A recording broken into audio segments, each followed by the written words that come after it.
As society, we blame women all the time for posting these sexual pictures online on their Facebook accounts, on their TikTok accounts, and on their Facebook.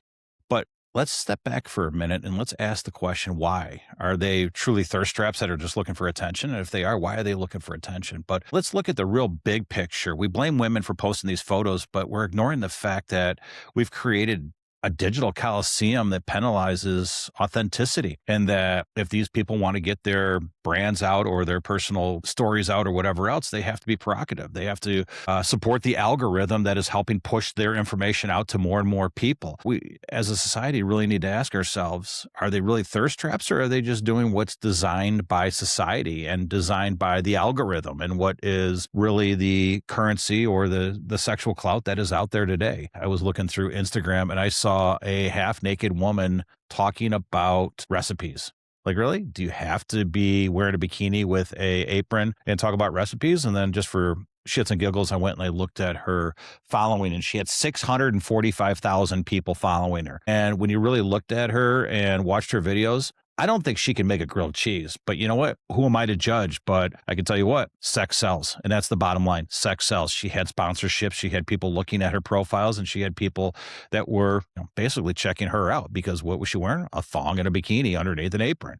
And that's, I guess, how we mix a bowl today. So I don't know. Can we blame her because she's got 645,000 followers? Let me ask you this. Do you think that if she were to just wear Betty Crocker's outfit that she'd have 645,000 followers, or is she going to have about 6? So again, the algorithm's pushing her information out and it's sharing it because I sure as shit don't follow her. But guess what showed up on my reel just for as a suggestion? It was her in a bikini cooking dinner. And like I said, I don't think she could make a grilled cheese if I asked her to. But again, that's not the point. So again, that goes back to the question is we're blaming the women for posting these, but are they just following what society has created for them, or is there a different reason? And what other kind of stirred this up too is I've had some conversations with men recently in some of my sessions that were talking about, these thirst traps. And yeah, there is women that send these eligible men, and some of them aren't eligible, photos and things like that to their text messages and to their Instagrams. And they slide in very sly. And most of these men have them slide out just as quick as they slid in because they don't want to see them or they delete them or anything else like that. But this is also a problem for some of my high achieving younger individuals that are just getting out of law school or they're just getting out of medical school and things like that. They're actually getting these photos as well that are coming into their social media accounts that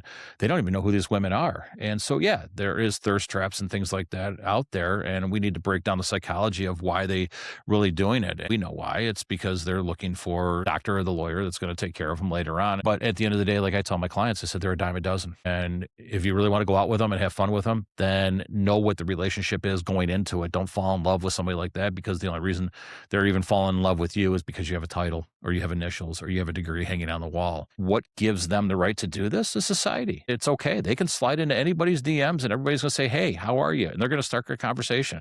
If my ugly mug were to send somebody a DM right now, I'm either going to get blocked, something else is going to happen. And maybe I'm going to get shamed and I'm going to be put on a TikTok of, look who slid into my DMs. It's two-sided. It is what it is. It's fair. It's not fair. I don't know. I don't care. But let's talk about the thirst traps. Are they really thirst traps, or are they just doing what Instagram and the Facebook and the TikTok is telling them to do? Are they really doing what they want, or are they doing what they need to so that they can grow their topic or what have you? When you have an algorithm that's rewarding them and they get to 645,000 people, that's an economic incentive. We could start be talking about cash. We could talk about bikinis making these women money. But let me ask you this. What happens when the competition changes? What happens when the 24-year-old becomes a 34-year-old and a 44-year-old? Eventually, the sponsorships are going to run out. Eventually, the likes and the views are going to run out. Now, as a content creator, you have to find different ways to attract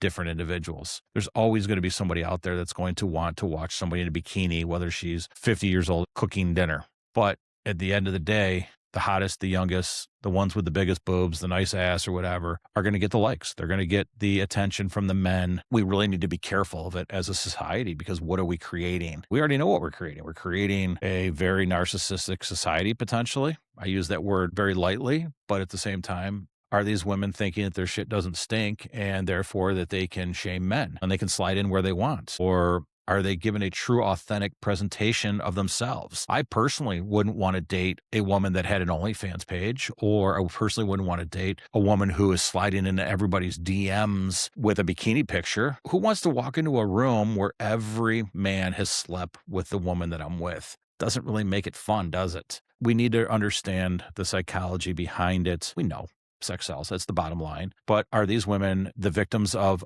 objectification, or do they know something that we don't know? Are they just playing a rigged game? They're better at it than anyone else. There's a lot of different ways to unpack this and to really look at it. But at the end of the day, like I said, 645,000 followers to cook a grilled cheese that you probably are going to burn anyway and get sponsorships. Yeah.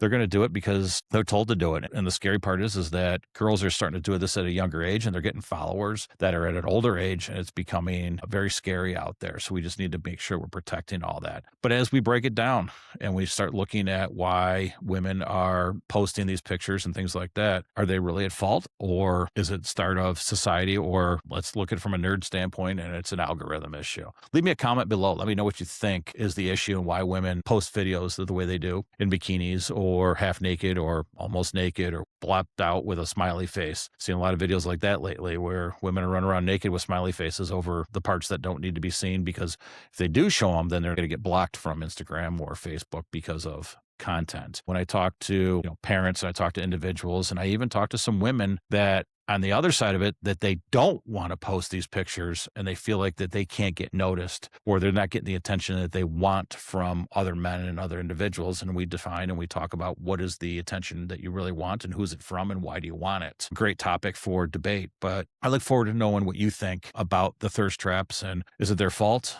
Is it something that they have to do because of the money? Is it something that society has created? Is there ever going to be an end, or is this going to continue the cycle as the younger girls get a little bit older? And what happens to the women that hit that certain range and can't figure out what to do? Where do they make the money? They've already been making it doing content. Now they can't. If you like this video, make sure you hit the like button. If you want to share this with somebody you think could benefit from it, please do. And as always, please hit the subscribe button below, and look forward to providing more content for you. If there's something that you would like to see, please reach out to me and let me know. I'd love to create a video that is worth listening for you guys. At the end of the day, let me know what you think. Are thirst traps thirst traps? Are they doing it because of society, or are they doing it for the money?